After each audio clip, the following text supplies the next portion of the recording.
ఈరోజు ఎస్ఆర్ఎస్ డిజైనర్ arts and science autonomous college Khammam నుండి వచ్చాము. ఈరోజు మేము ముందు చర్చించబోయే అంశం ఏంటంటే ఖమ్మంలో ఉన్నటువంటి ప్రముఖ పర్యాటక స్థలాల గురించి. సాధారణంగా ఆనందం కోసం స్థలాలను సందర్శించే కార్యకలాపాన్ని పర్యాటకం అని పిలుస్తాం. అయితే టూరిజం అనే పదం క్రీస్తు శకం 16వ శతాబ్దంలోని గ్రీకు పదం టోర్నస్ నుండి ఉద్భవించింది. ఏ దేశమైనా అభివృద్ధి చెందాలంటే పర్యాటకం అనేది ఆ దేశ ఆర్థిక వ్యవస్థలోనే కాకుండా ఆ దేశ సామాజిక మరియు సాంస్కృతిక రంగాల్లో కూడా ప్రాముఖ్యత కలిగి ఉంటుంది. మేము ఈ రోజు మన తెలంగాణలోని మన ఖమ్మం జిల్లాలో ఉన్నటువంటి ప్రముఖ పర్యాటక స్థలాల గురించి మీ ముందుకు తీసుకురావాలని భావించాము. అయితే ఈ ప్రదేశాలు ఇప్పటి వరకు కూడా దేశ విదేశాల నుండి వచ్చి సందర్శించి వాటి యొక్క ప్రాముఖ్యత తెలుసుకుంటున్నాను. నా పేరు ధర్మతేజ. ఈరోజు మనం నేలకొండపల్లి విశిష్టత గురించి తెలుసుకుందాం. నేలకొండపల్లి ఖమ్మం జిల్లాకు 35 కిలోమీటర్ల దూరంలో ఉంది. నేలకొండని కీచుకుంటాం అని పిలుస్తారని అక్కడ గ్రామ ప్రజలు ఎప్పుడు తెలుపుతా ఉంటారు. అదేవిధంగా నేలకొండపల్లి నెలసింగ్ అని కూడా పిలుస్తారని మనకు మ్యాక్సినిస్ రాసిన ఇండికా అనే పుస్తకం ద్వారా తెలియజేయడం జరుగుతుంది. అదేవిధంగా నేలకొండపల్లిలో మనకు అనేకమైన చారిత్రక ఆధారాలు మరియు లిఖితపూర్వ ఆధారాలు కూడా లభించాయి. అదేవిధంగా నేలకొండపల్లి అస్మక జానపదంలో నేలకొండపల్లి అనేది ఉంటుంది. దక్కన్ పీఠభూమిలో ప్రసిద్ధిగాంచిన చారిత్రక కట్టడాలలో నేలకొండపల్లి అనేది బౌద్ధమాత స్తూపానికి ప్రఖ్యాతి గాంచింది.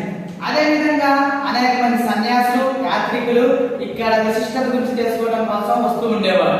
వారి కోసం అనేక చైత్యాలు మరియు విహారాలు కూడా కట్టించడం జరిగింది. నేలకొండపల్లి అనేది బౌద్ధ విగ్రహాల తయారీ కేంద్రంగా ఉండేది. నేలకొండపల్లికి 3 కిలోమీటర్ల దూరంలో మానవ నిర్మిత సరస్సు అవుతుంది. ఈ సరస్సు అక్కడి ప్రజలకు త్రాగునీరు మరియు సాగునీరు కూడా అందించడం జరుగుతుంది. మౌర్యుల అనంతరం శాతవాహనులు, ఇక్ష్వాకులు మరియు అభివృద్ధి చేయడం జరిగింది. అదేవిధంగా వారి తర్వాత కాకతీయులు మరియు చాళుక్యులు ఇక్కడ రాజ్యాన్ని అభివృద్ధి చేయడం జరిగింది. అలాగే నేలకొండపల్లి అనగానే మనకి తప్పులు గుర్తొచ్చేది భక్త రామదాసు పేరుగాంచిన కంచల గోపన్న కూడా పుట్టింది ఇక్కడే. నేలకొండపల్లిని ఒక పర్యాటక కేంద్రంగా ప్రకటించాలని, అదేవిధంగా కాల్గర్భంలో కలిసిపోయిన చరిత్రను వెలుగులో తీసుకురావాలని నేలకొండపల్లి గ్రామ వాసులు తెలపడం జరిగింది. విజయలక్ష్మి. నేను 2 ఆలయాల గురించి ప్రత్యేకంగా చెప్పడం జరిగింది. తెలంగాణలోని ఖమ్మం జిల్లాలోని కూసుమంచిలో ఈ 2 ఆలయాలు ఉన్నాయి. కాకతీయుల కాలంలో కూసుమంచిని కృపామణి అని పిలిచేవారు. కాకతీయులు 12-13 శతాబ్దంలో గణపేశ్వర ఆలయం మరియు ముఖ్యేశ్వర ఆలయాన్ని నిర్మించడం జరిగింది. కాకతీయ పాలకులు నైపుణ్యానికి ప్రత్యక్షంగా నిలుస్తాయి. చారిత్రక పుణ్యక్షేత్రాలు మరియు కాకతీయ కాలంలో ప్రసిద్ధి చెందిన ధన్పూర్ మరియు రామప్ప దేవాలయాలను పోలి ఉంటుంది. కూసుమంచి బస్టాండ్ నుండి గణపేశ్వర ఆలయం 1.7 కిలోమీటర్ల దూరంలో ఉంది. ఇది వాస్తు శాస్త్రంలో వరంగల్లోని స్తంభాల గుడిని పోలి నిర్మించబడింది. ఈ ఆలయంలో శివలింగం 2 మీటర్ల వ్యాసార్థం 3 మీటర్ల ఎత్తులో ఉంది. రాష్ట్రంలోనే శివలింగాలలో ఒకటి పెద్దదిగా చెప్పవచ్చు. శివలింగం చాలా చక్కగా గుడి గర్భగుడి మరియు స్తంభాలు, వేదికలు చాలా మంచిగా అలంకరించబడ్డాయి. ఇవి శివరాత్రి సందర్భంగా ఇక్కడ వరంగల్లోని ప్రజలు, ఖమ్మం జిల్లాలోని ప్రజలు మరియు నల్గొండ జిల్లాలోని ప్రజలు, ఇరుగు పొరుగు ప్రాంతాల ప్రజలు చాలా పెద్ద మొత్తంలో ఆకర్షితులవుతారు. ఈ దక్షిణ వైపున 15 అడుగుల ఎత్తులో వేణుగోపాల స్వామి విగ్రహం ఉంది. ముఖ్యేశ్వర ఆలయం గణపేశ్వర ఆలయానికి కొన్ని మీటర్ల దూరంలో ఉంది. ఇక్కడ సాధారణ మండపాన్ని కలిగి ఉంటుంది. ముఖ్యేశ్వర ఆలయం అని ఎలా పేరు వచ్చిందంటే ఇక్కడ 3 పుణ్యక్షేత్రాలు ఉండడం వల్ల త్రికుటాలయం అనే పేరు కలిగింది. ఖమ్మంలో ఉన్న టూరిస్ట్ ప్లేస్ల గురించి ఖమ్మం కిలా గురించి పోతున్నారు. ఖమ్మం కిలా అనేది ఖమ్మం నగరంలో మధ్యలో ఉన్నది. సంపాదన కొండపై ఉన్నది.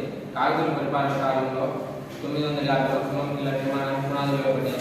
సుమారు 400 ఏళ్ళు కాకతీయుల ఆధీనంలో ఉన్నది. 300 సంవత్సరాలు కాకతీయ రెడ్డి ఆధీనంలో ఉన్నది. కాకతీయ రాజులు వారి యొక్క సైన్యాధిపతుల మధ్య విభేదాల కారణంగా కొంతకాలం పద్మనాయక వేద వంశం వారి చేతుల్లోకి వెళ్ళింది. తర్వాత నందావళి, కల్లూరు, గుంటూరు రాజ్యాల చేత పరిపాలించబడింది.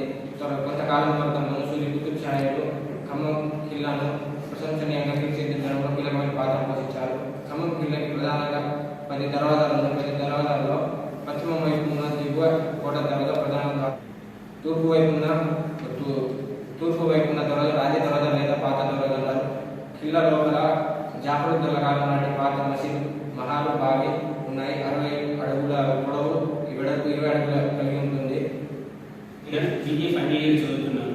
మా మిత్రులు ఇప్పటి వరకు చెప్పిన అంశాలను పరిశీలించినట్లయితే ముఖ్యంగా ఖమ్మం జిల్లాలో ఉన్న నేలకొండపల్లిలోని బౌద్ధ స్తూపం మరియు కూసుమంచిలోని గణపతేశ్వర ఆలయం మరియు ఖమ్మం కిల్లా, దానిని ఖమ్మం మెట్టు అంటారు. ఈ అంశాలను తీసుకోవడానికి గల కారణాలు స్థానికంగా ఉన్న చరిత్రను వెలుగులోకి తీసుకురావడానికి మరియు వివిధ దేశాలకు వివిధ ప్రజలకు తెలియజేయడం కోసం మేము ఈ అంశాన్ని తీసుకోవడం జరిగింది.